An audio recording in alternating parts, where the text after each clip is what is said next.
Hello नमस्कार सुस्वागतम साथियों। तो आप सभी का स्वागत है आपके अपने चैनल IBSC इंड्यूस क्लासेज में।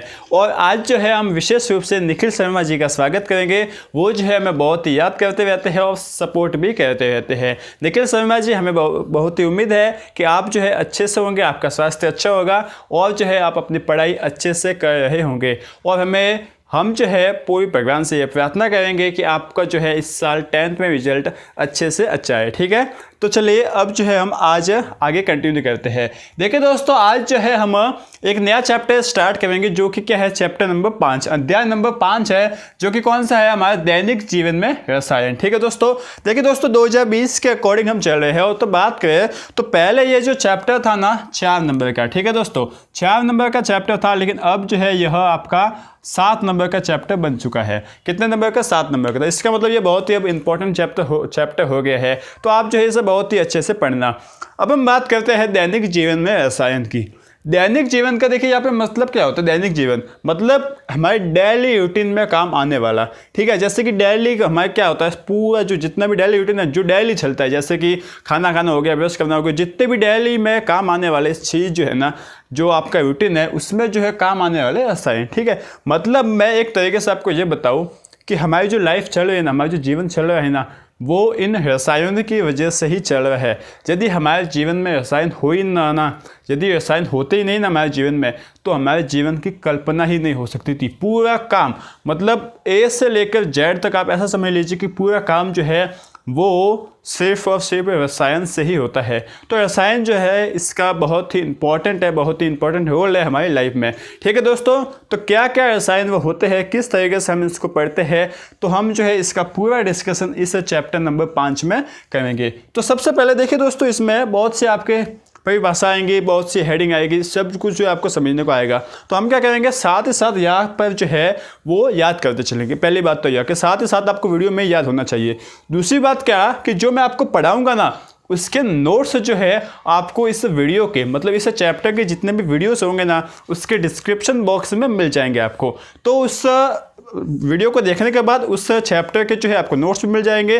तो जो है आप साथ ही साथ उस वीडियो के साथ साथ नोट्स भी पढ़ते रहिए, जिससे जो है आपके तैयारी जो है बहुत ही अच्छे से चलती रहेगी। ठीक है, और नोट्स जो है बिल्कुल अच्छे तरीके से मैंने बनाए हुए हैं, तो उसके बाद से आपको कोई पढ़ने की ज़रूरत नहीं है और उसके बाद से जो है आपका एक भी प्रश्न आने वाला है नहीं। ठीक है दोस्तों, तो हम देखिए दोस्तों अब स्टार्ट करते हैं। सबसे पहले जो है हम लेते हैं अम्ल।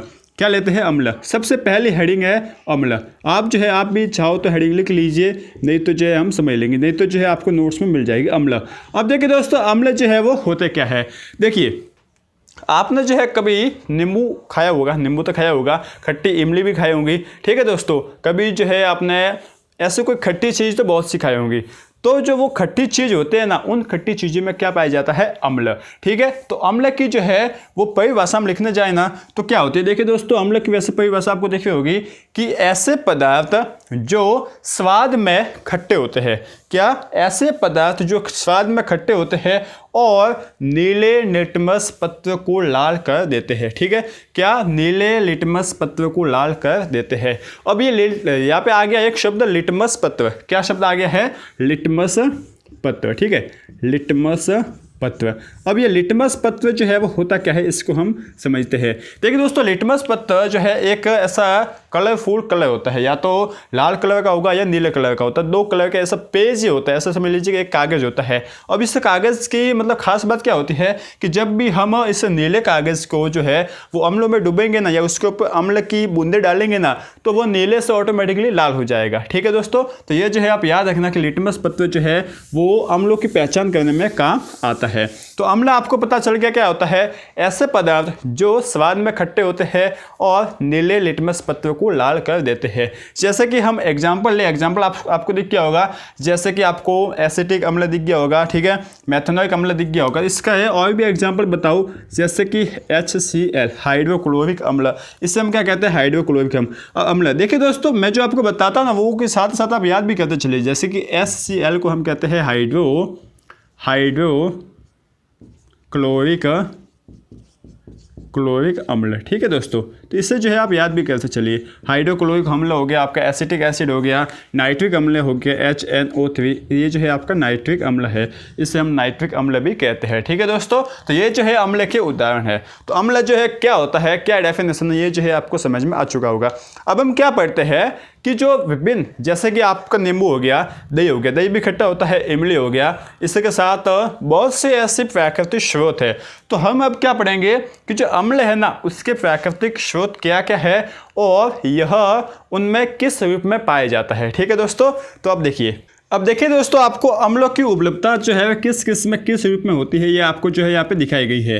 देखिए सबसे पहले जो है वो क्या है कि जो आपका सिरका होता है ना, देखिए अब सिरका क्या होता है, यह जो है जनरली जो अचार वगैरह होते हैं ना, उसमें ये यूज किया जाता है। जो तो इसलिए जो है जो सिरका होता है ना, उसमें एसिटिक एसिड पाया जाता है। ठीक है दोस्तों, जिसे हम एसिटिक अम्ल भी कहते हैं। तो सिरके में कौन सा रस पाया जाता है, एसिटिक अम्ल। इसके बाद हम बात करें इमली की। इमली कौन सी, आपकी खट्टी इमली, मीठी इमली नहीं, जो मीठी इमली भी आती है वो नहीं, खट्टी इमली की। तो खट्टी इमली में जो है वो टार्टरिक अम्ल पाया जाता है। ठीक है दोस्तों, कौन सा अम्ल पाया जाता है, टार्टरिक अम्ल। इसके बाद हम बात करें संतरे की, जिसे हम ऑरेंज भी कहते हैं, तो संतरे में एस्कॉर्बिक अम्ल या एस्कॉर्बिक अम्ल पाया जाता है। ठीक है, कौन सा, एस्कॉर्बिक अम्ल। इसके बाद हम बात करें जठर रस की। अब जठर रस जो है वो क्या होता है, तो देखिए दोस्तों, आपको वैसे तो आपने बायो का मतलब स्टैंड में पढ़ रखा, तो ये आपको याद होगा। नहीं तो होता क्या कि जब भी हम खाना खाते हैं ना, तो वो खाना हमारे पेट में जाता है, जिसे हम आमाशय भी बोलते हैं। तो आमाशय में बहुत सी ऐसे ग्रंथि लगी होती है, वो क्या करते हैं कि जैसे खाना आया ना, तो उसके ऊपर एसिड छोड़ती है। ठीक है, तो वो एसिड कौन सा है, जठर रस, जिसमें जो है वो यह एसिड होता है। ठीक है दोस्तों, और वो एसिड कौन सा होता है, HCl, हाइड्रोक्लोरिक अम्ल, जिसे हम क्या कहते हैं, हाइड्रोक्लोरिक अम्ल। तो जो एसिड छोड़ता है ना, जो रस छोड़ता है जठर रस, उसमें कौन सा पाया जाता है, हाइड्रोक्लोरिक अम्ल, जिसे हम HCl कहते हैं। ठीक है, तो जठर रस क्या है, ये समझ में आ गया, और तो जठर रस में ये समझ में आ गया, तो जठर रस में हाइड्रोक्लोरिक अम्ल होता है। ठीक है, इसके बाद आपने लाल चिट्टी भी देख रखी होगी। तो जो लाल चिट्टी होती है ना, उस लाल चिट्टी के जो डंक में आती है ना, तो उस लाल चिट्टी के डंक में फॉर्मिक अम्ल या मेथनोइक अम्ल पाया जाता है। आपके बुक में सिर्फ फॉर्मिक अम्ल ही दे रखा है, लेकिन फॉर्मिक अम्ल को हम मेथनोइक अम्ल भी बोलते हैं, ये जो है आप याद रखना। ठीक है दोस्तों, मेथनोइक अम्ल, फॉर्मिक अम्ल जो है आपका स्टैंडर्ड नाम है, मेथनोइक अम्ल भी जो है आपका ऐसे अकॉर्डिंग नाम है। ठीक है, तो ये जो है आपके कुछ जो अम्लों की उपलब्धता है उसके बारे में कुछ एक जो है आपके सेंटेंस हो गए। तो ये जो है आपको समझ में आ गया। अब थोड़ा आगे बढ़ते हैं। देखिए अम्लों में फिलहाल तो इतना ही पढ़ते हैं, ये जो है आपको याद करने की चीज़ थी, जो मैं आपको बता दिया कि अम्ल जो है वो क्या होता है। इसके बाद अम्लों की उपलब्धता जो है वो क्या है, किस तरीके से है। अब हम आगे बढ़े और बात करें हम क्षार की। ठीक है, किसकी बात करते हैं, क्षार की। तो देखिए दोस्तों, आपने कभी जो है खाने का जो सोडा होता है ना, जिसे हम पापड़ वगैरह में डालते हैं, जिसे हम केक वगैरह बनाते हैं, तो खाने का सोडा जो है कभी आपने खाया होगा, टेस्ट किया होगा, खाने का सोडा जो है वो कैसा होता है। या फिर सब कुछ छोड़िए, आपने इनो जो है वो तो टेस्ट किया ही होगा। ठीक है, इनो तो जो है वो टेस्ट किया होगा, इनो तो कभी पिया ही होगा। तो इनो और खाने का सोडा जो है वो उसका टेस्ट जो है कुछ किस तरीके का होता है, कुछ कड़वे होते हैं, कुछ कसाले जैसे होते हैं। तो इनका जो है क्षार जो है उनका स्वाद कैसा होता है, कड़वा होता है। ठीक है, कैसा होता है, कड़वा। तो क्षार की हम परिभाषा दे तो ऐसे पदार्थ जो स्वाद में कैसे होते हैं, कड़वे। अब यदि आपको स्वाद पता नहीं है तो स्वाद जो है आप इनो को ला के पी सकते हो, आपको स्वाद पता चल जाएगा। या फिर खाने का सोडा जो है उसको टेस्ट कर सकते हो। तो क्षार आपको देखी होगी ऐसे पदार्थ जो स्वाद में खट्टे होते हैं और लाल लिटमस पत्रों को नीला कर देते हैं। किसको, लाल लिटमस पत्रों को नीला कर देते हैं, उसे हम क्या कहते हैं, क्षार कहते हैं। जैसे कि आप बोल लिए सोडियम हाइड्रोक्साइड। ठीक है दोस्तों, इसे हम क्या बोलते हैं, सोडियम हाइड्रोक्साइड। ये जो आप लिख लीजिए, इसके उदाहरण है सोडियम हाइड्रोक्साइड, ठीक है। इसके बाद हम बोल रहे सोडियम हाइड्रोजन कार्बोनेट, जिससे हम सोडियम हाइड्रोजन कार्बोनेट, जिससे हम बोल लेते हैं सोडियम बाइकार्बोनेट। देखिए दोस्तों, नाम जो है आपको कैसे बोलते हैं ये पता चल रहा होगा। जैसे कि सोडियम, एन सोडियम होता है, एच क्या हाइड्रोजन, और ये क्या है, कार्बोनेट। ठीक है, तो सोडियम हाइड्रोजन कार्बोनेट, CO3 को हम बोलते हैं कार्बोनेट। तो सोडियम हाइड्रोजन कार्बोनेट। अब सोडियम हाइड्रोजन कार्बोनेट को हम सोडियम बाइकार्बोनेट भी बोलते हैं। ये जो है आपको चीज़ याद रखने की है, सोडियम बाइकार्बोनेट। ठीक है, बाइकार्बोनेट, इसे हम सोडियम बाइकार्बोनेट भी बोलते हैं या इससे जो है हम खाने का सोडा भी बोलते हैं। ये खाने का सोडा का जो है वो फॉर्मूला है, खाने का सोडा। तो जो आप सोडा खाते हो ना, मतलब जिससे पापड़ वगैरह में यूज करते हो ना, उसमें क्या होता है, सोडियम हाइड्रोजन कार्बोनेट। ठीक है दोस्तों, तो ये जो है आपके क्षार के उदाहरण है। ठीक है, समझ में आ गया होगा। क्षार स्वाद में कड़वे होते हैं और अम्ल जो है वो स्वाद में खट्टे होते हैं। अम्ल जो है वो नीले लिटमस पत्रों को लाल कर देते हैं और क्षार जो है वो लाल लिटमस पत्रों को लीला कर देते हैं। अब यहाँ पे जो है आपको एक कन्फ्यूजन आ जाती है कि अम्ल जो है वो नीले को लाल करते हैं और क्षार जो है वो लाल को लीला करते हैं। हम कैसे याद रखेंगे? तो इसकी भी जो एक शॉर्ट अच्छी सी ट्रिक है। देखिए क्या है, बिल्कुल सिंपल सी है। देखिए होता क्या है, ये आपका है अम्ल, ठीक है, ये क्या है आपका अम्ल और ये है आपका क्षार। ठीक है, ये बात जो है आपको समझ में आती है। ये है आपका अम्ल और ये है आपका क्षार। अम्ल क्या होता है, स्वाद में कड़वे, स्वाद में खट्टे। इससे जो है आपको याद हो जाएगा, बिल्कुल कन्फ्यूजन रहेगी नहीं। ये स्वाद में जो है वो क्या होता है, कड़वे लिख लिया। अब ये जो है वो नीले को लाल कर देते हैं और ये जो है वो लाल लिटमस पत्रों को, लाल लिटमस को नीला कर देते हैं। ये भी जो है आपको समझ में आ रहा होगा। अब हम इसको याद कैसे रखें कि यह अम्ल ही जो है वो नीले को लाल करेगा और जो है लाल ही नीले को, जो लाल है वो जो है जो क्षार है वो लाल को नीला कर देगा। इसको याद हम कैसे रखें? तो इसको जो है याद रखने की एक सिंपल सी ट्रिक है। आपको एक आपका दोस्त बना लेना का, यहीं पे आपका दोस्त है, उसका नाम क्या है, अनिल। ठीक है दोस्तों, यदि पहले से ही अनिल नाम का दोस्त है तो आपको बनाने की ज़रूरत नहीं है, और यदि आपका नाम है अनिल है तो बस आप अपना नाम याद रखिए। ठीक है दोस्तों, और आपका कोई अनिल नाम का दोस्त है नहीं तो जो है आप अनिल या जो है दोस्त बना लीजिए। अब ये अनिल क्या कहता है बताए कि अनिल से जो है आपको ये पता चलेगा, अनिल का अ ले लीजिए, अ का मतलब अम्ल, नी से जो है आप ले लीजिए नीला, नी से नीला ले सकते हो और ल से जो है वो क्या ले सकते हो, लाल। ठीक है दोस्तों, ये जो है आपने ले लिया। अ से अम्ल, नी से नीला और जो है ल से लाल ले लिया। इसका मतलब अम्ल जो है वो नीले को लाल कर देगा। ठीक है दोस्तों, समझ में आ चुका होगा कि जो अम्ल होगा ना वो नीले को लाल कर देगा। बस अम्ल यदि नीले को अम्ल जो है वो यदि नीले को लाल कर देता है, इसका मतलब क्षार जो है इसका उल्टा ही करेगा। तो क्षार क्या करेगा, लाल को नीला कर देगा। बस आपको एक ही दोस्त बनाना है, बाकी दूसरे दोस्त याद रखने की जरूरत नहीं है। अनिल जो है वो क्या कर देगा, अनिल का अम्ल नीले को लाल कर देता है। ठीक है, अनिल का अम्ल नीले को लाल कर देता है तो क्षार जो है इसका क्या हो जाएगा, उल्टा, लाल को नीला कर देगा। आपको बात जो है वो समझ में आ चुकी होगी। ठीक है दोस्तों, बिल्कुल इजी है, अच्छा सा कंसेप्ट है, आप जो है याद कर लोगे। अब जो है कभी कभार जो है आपको प्रश्न पूछने वाले हैं ना, थोड़ा घुमा के प्रश्न पूछ लेते हैं। आपको क्या प्रश्न पूछा कि यदि हम लाल लिटमस पत्रों को अम्ल में डुबोए तो क्या होगा, लाल लिटमस पत्रों को अम्ल में डुबोए तो क्या होगा? तो देखिए दोस्तों, आपको डेफिनेशन पता है, आपको आपका दोस्त पता है, अनिल अम्ल नीले को लाल करेगा। मतलब अम्ल जो है वो सिर्फ नीले को जो है वो लाल करता है, लेकिन लाल के साथ कोई अभिक्रिया नहीं करता, लाल को लाल ही रखता है। तो यदि हम लाल लिटमस पत्रों को अम्ल में डुबोएंगे तो कोई परिवर्तन नहीं होगा। ये जो है आप बात याद रखिए। इसी तरीके से यदि हम क्षार में नीला लिटमस पत्र डुबोएंगे ना तो कोई भी जो है वो परिवर्तन नहीं होगा। ठीक है दोस्तों, आप जो है याद रख सकते हो। आप जो है सिर्फ इस अम्ल का याद रखिए, अनिल का याद रखिए, जो क्षार जो है इसका उल्टा हो जाएगा। जैसे कि अम्ल स्वाद में खट्टे, और जो क्षार है वो स्वाद में कड़वे, नीले को लाल और यह लाल को नीला। ठीक है दोस्तों, यह जो है आपको याद तक अम्ल और क्षार जो है इसका कंसेप्ट बिल्कुल क्लियर हो चुका होगा। ठीक है, अब हम थोड़ा आगे बढ़ते हैं और हम बात करते हैं तनु अम्ल और तनु क्षार की। किसकी? तनु अम्ल और तनु क्षार। अब ये तनु मनु ये है क्या? तनु मनु फिल्म तो है, लेकिन ये तनु मनु जो है वो है क्या, इसे हम समझते हैं। तनु अम्ल, अब देखिए दोस्तों, हम पढ़ते हैं तनु अम्ल या तनु क्षार के बारे में। अब तनु अम्ल या तनु क्षार को जो हम ऐसे समझते हैं, आपने क्या किया, एक गिलास लिया, इस गिलास में जो है आधा नींबू काट के उस गिलास के अंदर पूरे नींबू को निचोड़ा। ठीक है, उस पूरे नींबू को निचोड़ा। अब उस गिलास में सिर्फ नींबू का रस है, तो क्या आप इस नींबू के रस को डायरेक्टली पी सकते हो? हालांकि आप पी सकते हो, लेकिन कितना वो खट्टा होता है। ठीक है दोस्तों, बहुत ही खट्टा होता है, जिससे जो है पी के एकदम दांत भी जो है कड़क हो जाते हैं।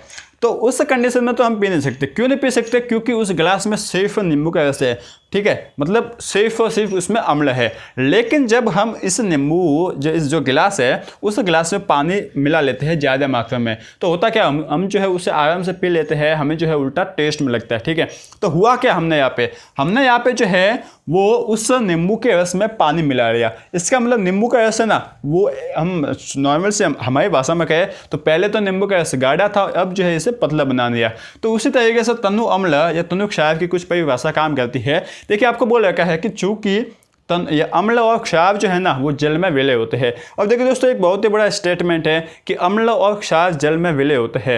हर कोई भी चाहे अम्ल हो, वो हमेशा अम्ल और क्षार हमेशा जल में विलय होते हैं। ठीक है, अब यदि इनमें अम्ल या क्षार की तुलना में जल की मात्रा ज़्यादा है ना, तो उसे हम क्या कहेंगे, तनु अम्ल या तनु क्षार। ठीक है, जैसे कि ऐसा मान लीजिए कि ये जो है आपका इतना तो नींबू का रस है, लेकिन अपना पानी का जो है वो बहुत ही ज़्यादा इसमें मिला लिया। इसका मतलब ये जो है वो तनु क्या हो गया, तनु अम्ल। ठीक है दोस्तों, क्या हो गया, तनु अम्ल। ठीक इसी तरीके से यदि इसमें थोड़ा सा क्षार और पानी ज़्यादा है ना, मतलब तनु का मतलब कम। ठीक है दोस्तों, तनु का मतलब कम, कम अम्ल कम क्षार, ऐसा समझिए। इसका मतलब तनु अम्ल है, इसका मतलब आप क्या समझोगे कि अम्ल कम है और पानी ज़्यादा है। तनु क्षार का मतलब आप क्या समझोगे कि आपका क्षार कम है और पानी ज़्यादा है। ठीक है दोस्तों, वैसे डेफिनेशन जो है आपको दिख गई होगी। इसके बाद हम बात करते हैं क्षारद्रव्य की, किसकी, सांद्र, सांद्र अम्ल और सांद्र क्षार की। अब सांद्र अम्ल और सांद्र क्षार जो है वो क्या होता है, इससे हम समझते हैं। देखिए दोस्तों, हम सांद्र की बात करें ना, तो तनु का मतलब होता है कम और सांद्र का मतलब क्या होता है, इसका उल्टा ज़्यादा। ठीक है, ज़्यादा बोल दे या फिर अधिक बोल ले, तो तनु का मतलब कम और सांद्र का मतलब अधिक। अधिक मतलब अधिक अम्ल और अधिक क्षार, अधिक अम्ल और अधिक क्षार। जैसे कि ऐसा समझिए कि आपने उस गिलास में नींबू का रस लिया, उसमें जो है थोड़ा सा पानी मिलाया, बिल्कुल 1 चम्मच भर के।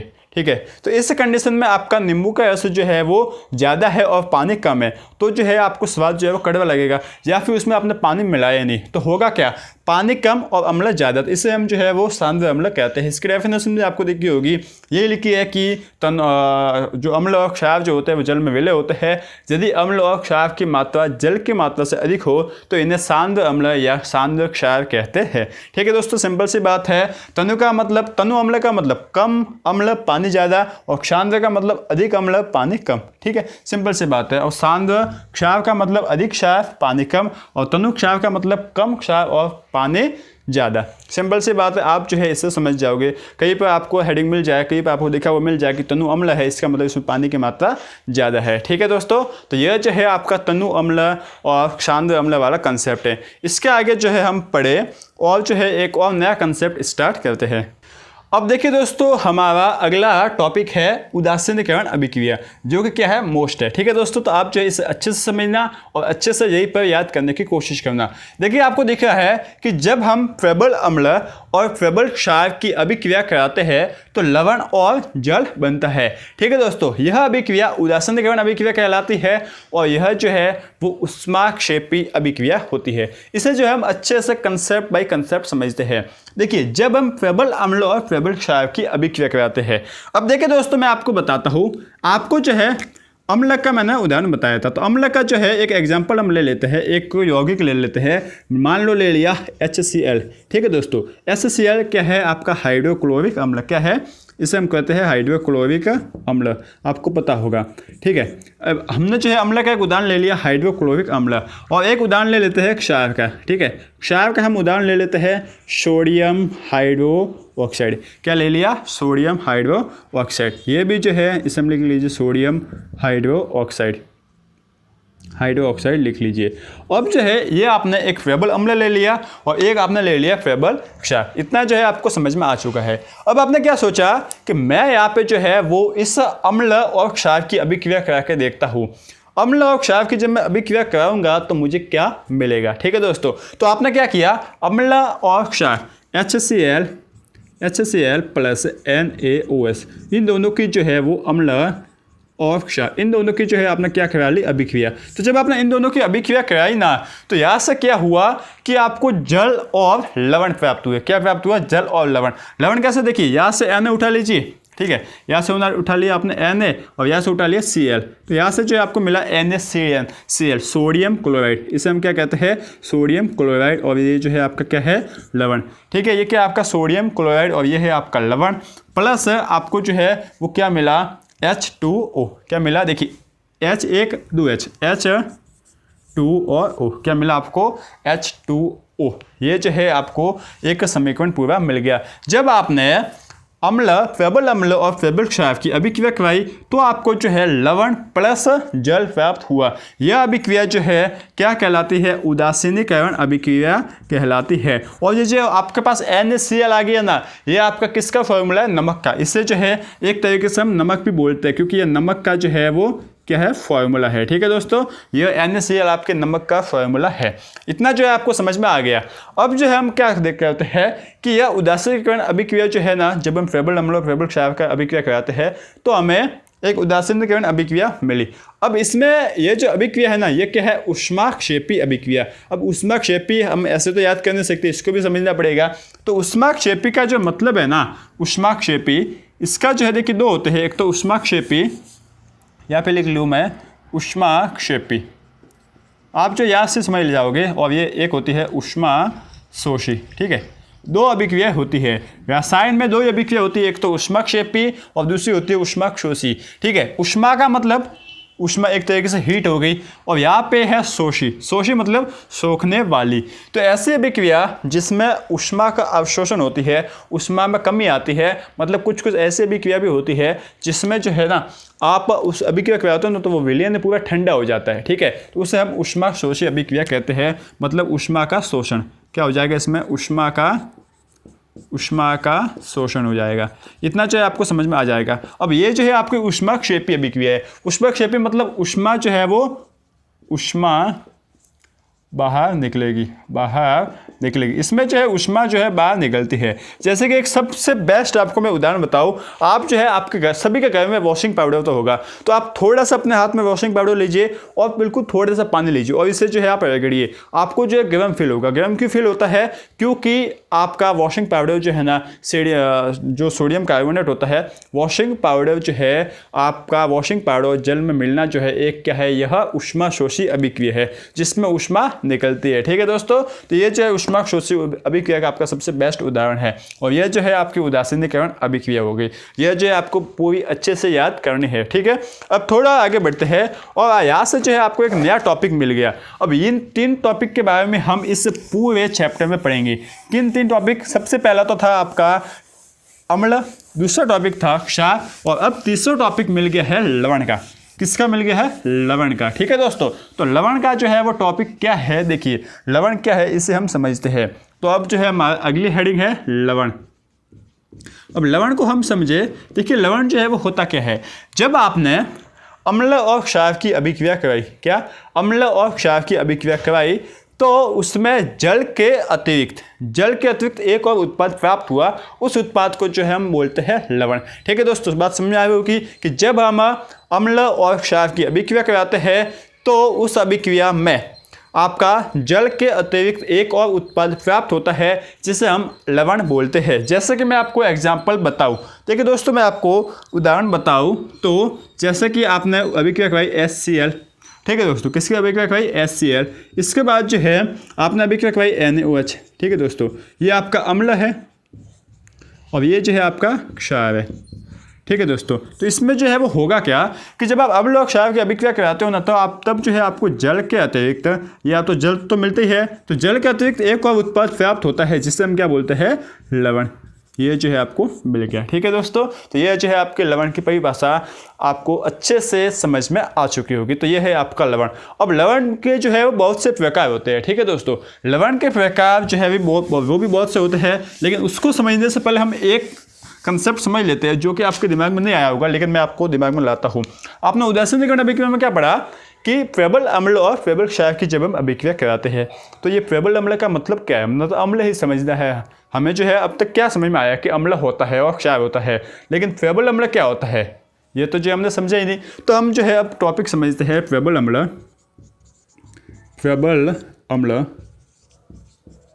इसके बाद जो है अगला क्या होगा, दुर्बल अम्ल, भाई फेबल अम्ल होता तो दुर्बल अम्ल भी होगा, दुर्बल अम्ल है। अम्ल के भी दो प्रकार है, फेबल अम्ल, दुर्बल अम्ल। क्षार के भी दो प्रकार है, फेबल क्षार और दुर्बल क्षार। अब जो है मैं आपको एक बेस्ट उदाहरण से जो है वो समझा देता हूँ। इसको जो है आपको कहीं आपको पूछेगा नहीं, लेकिन मैं जो है आपको समझा देता हूँ। देखिए दोस्तों, केमिस्ट्री में, विज्ञान में आपको हर चीज़ का समझ में मतलब जो है क्या है वो समझ में आना चाहिए।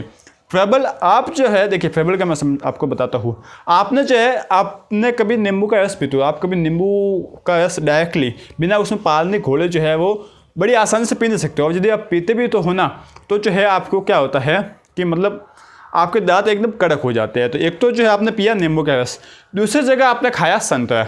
ठीक है दोस्तों, एक तो आपने नींबू का रस पिया, दूसरी जगह आपको संतरा खाया। तो संतरा तो जो है वो कुछ मीठा भी आपको लगता है और थोड़ा खट्टा भी लगता है। संतरा तो मतलब बहुत ही अच्छा लगता है, लेकिन और दूसरी बार लेकिन जो आपको जो नींबू है वो इतना मतलब बिल्कुल एकदम ज़्यादा ही खट्टा लगता है। ठीक है दोस्तों, तो नींबू जो है आप 4-5 जो है वो नहीं खा सकते, नींबू का रस 4-5 नींबू का रस नहीं पी सकते, लेकिन आप संतरा जो है वो 4-5 खा सकते हो। तो इन दोनों में फ़र्क क्या है भाई? नींबू में भी संतरा है, नींबू में भी अम्ल है और आपके संतरे में भी अम्ल है। तो इन दोनों में फ़र्क क्या है कि जो नींबू में अम्ल पाया जाता है ना, वो स्ट्रांग होता है, फेबल होता है, वो ज़्यादा शक्तिशाली होता है, वो ज़्यादा खट्टा होता है। और जो दुर्बल, जो आपके संतरे में जो आपका अम्ल पाया जाता है ना, वो थोड़ा सा वीक होता है, थोड़ा कमजोर होता है, इसलिए वो दुर्बल होता है, इसलिए वो ज़्यादा खटास जो है वो देता नहीं, जो ज़्यादा खट्टापन पैदा नहीं करता। ठीक इसी तरीके से इसमें फेबल क्षार में भी होता है कि जो फेबल क्षार होगा ना वो ज़्यादा कुछ कड़वा होगा और जो दुर्बल क्षार होगा वो थोड़ा कम कड़वा होगा। ठीक है, सिंपल सी बात है। फेबल का क्या होता है मतलब दुर्बल का क्या होता है, और फेबल और दुर्बल क्षार का क्या होता है। ठीक है, ये जो है आप समझ चुके होंगे। इतने जो हमें समझना है, बस आपको समझ में आना चाहिए कि फेबल दुर्बल है क्या। तो हम लवण की बात करें ना, लवण की बात करते हैं। देखिए लवण जो है वो कितने प्रकार के होते हैं। देख, जब आप जो है वो फेबल अम्ल और आप क्या कर दोगे, फेबल क्षार की अभिक्रिया कराओगे। किसकी? फेबल अम्ल और फेबल क्षार की अभिक्रिया कराओगे। इसके बाद जब आप फेबल अम्ल और दुर्बल क्षार की, किसकी? दुर्बल क्षार की अभिक्रिया कराओगे। इसके बाद जब आप दुर्बल अम्ल और फेबल क्षार की अभिक्रिया कराओगे, तो इन केसेस में जो है होगा क्या? देखिए इन सभी केसेस में जो है, इन सभी कंडीशन में आपको मिलेगा तो लवण ही, लेकिन लवण के अलग अलग प्रकार मिलेंगे। पहला प्रकार इससे मिलेगा, दूसरा प्रकार इससे और तीसरा प्रकार इससे। अब आप याद कीजिए उदासीन अभिक्रिया क्या होती है, जिसमें फेबल अम्ल और फेबल क्षार अभिक्रिया करते हैं। तो फेबल अम्ल और फेबल क्षार जब अभिक्रिया करेंगे ना, तो हमें जो लवण प्राप्त होगा वो कौन सा प्राप्त होगा? उदासीन लवण। कौन सा प्राप्त होगा? उदासीन लवण। ठीक है दोस्तों, पहला तो है बिल्कुल सिंपल है कि जब हम फेबल अम्ल और फेबल क्षार की जब अभिक्रिया करेंगे ना, तो हमें उदासीन अम्ल प्राप्त होगा। अब दूसरी बात हम देखते हैं फेबल अम्ल और दुर्बल क्षार वाली। किसकी? फेबल अम्ल और दुर्बल क्षार होगी। अब देखिए दोस्तों, फेबल का मतलब क्या हो गया? ज़्यादा शक्तिशाली, और यहाँ पे है बिछावा दुर्बल क्षार। तो शक्तिशाली है अम्ल और जो कमजोर है वो क्या है? क्षार। कमजोर क्या है? क्षार है। तो हमें यहाँ पे जो लवण प्राप्त होगा ना, देखिए प्राप्त तो हमें लवण हो गई, इन दोनों सभी केसेस में हम तो लवण प्राप्त होगा, लेकिन कैसे प्राप्त होगा? यहाँ पे शक्तिशाली कौन है? अम्ल। तो हमें कौन सा मिल जाएगा? अम्लीय। कौन सा मिल जाएगा? अम्लीय लवण। क्योंकि यहाँ पे अम्लीय लवण हमें क्यों मिला? क्योंकि यहाँ पे जो शक्तिशाली है ना, जो स्ट्रांग है ना, वो कौन था? हमारा अम्ल ही तो था ना। अब यहाँ पे जो है वो शक्तिशाली कौन है? क्षार है। ठीक है दोस्तों, बेचारा यहाँ पे कमजोर तो बेचारा अम्ल है। अम्ल और जब क्षार की हम लड़ाई करेंगे तो कौन जीतेगा? सिंपल सी बात है ना, आपका क्षार ही जीतेगा। तो यहाँ से जो है आपको कौन सा मिल जाएगा? क्षारीय लवण। तो ये जो है आप 3 लवण के प्रकार याद कर सकते हो, उदासीन लवण, अम्लीय लवण और क्षारीय लवण। अब आपको पूछ रहा है उदासीन। उदासीन का मतलब आपका जो अम्ल है और क्षार दोनों शक्तिशाली है। अब जब दोनों शक्तिशाली है ना, तब जो है आपको जो मिलेगा ना लवण, वो कौन सा मिलेगा आपको? उदासीन लवण। पहली बात। दूसरी बात, आपको बोल लिया कि मुझे तो जो है वो अम्लीय लवण चाहिए। अम्लीय लवण चाहिए, इसका मतलब आप शक्तिशाली किसको बनाओगे? अम्ल को। और जो है आप कमजोर किसको बनाओगे? क्षार को। ठीक है, अब आपको बोल लिया कि हमें क्षारीय लवण चाहिए, तो आप शक्तिशाली क्षार को बनाओगे और दुर्बल जो है वो किसको बनाओगे? अम्ल को। तो ये आपको मिल गया। अब एक और केसेज लेते हैं। एक और केस है, ये आपके दिमाग में शायद आया होगा कि हम यदि चौथा है, इस यहीं पर लिख लेते हैं कि हम यदि दुर्बल अम्ल किसको, द्रव्यबल अम्ल और द्रव्यबल क्षार, इन दोनों को अभी क्या करा ले तो क्या होगा, द्रव्यबल क्षार, ठीक है ना। अब देखिए दोस्तों, यहाँ पे जो है, यहाँ पे क्या होता है, दोनों शक्तिशाली, तो यहाँ पे एक शक्तिशाली एक कमजोर, एक शक्तिशाली एक कमजोर, लेकिन यहाँ पे दोनों ही कमजोर आ गए, तो दोनों ही कमजोर आ गए ना, तो क्या होगा, या तो दोनों मर जाएंगे या फिर बेनतीजा होगा। इस तरीके से जो है आपको प्रबल अम्लों और द्रव्यबल अम्लों और द्रव्यबल क्षार की जब आप अभिक्रिया कराओगे ना, तो उससे जो है आपको उदासीन लवण मिल जाएगा, ठीक है।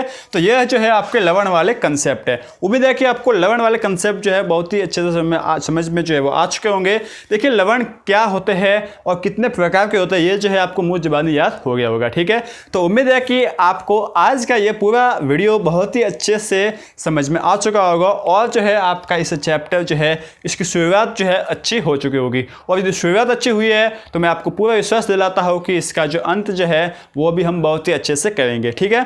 तो आपको जो है यदि ये वीडियो अच्छा लगा हो तो इससे जो है आप लाइक कर लीजिए और जो है साथ ही साथ मैं आपको एक इन्फॉर्मेशन दे दूं कि इस वीडियो के जो आपका चैप्टर है इसके नोट्स जो है आपको इस वीडियो के डिस्क्रिप्शन बॉक्स में दे रखे हैं, आप जाके उसे डाउनलोड कर लीजिए और जो है अपनी पढ़ाई जो है वो कंटिन्यूसली करते रहिए, ठीक है दोस्तों।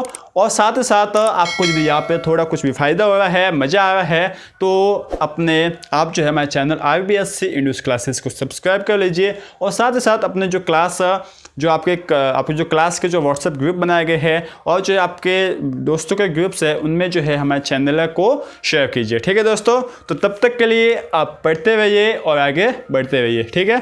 Thank you.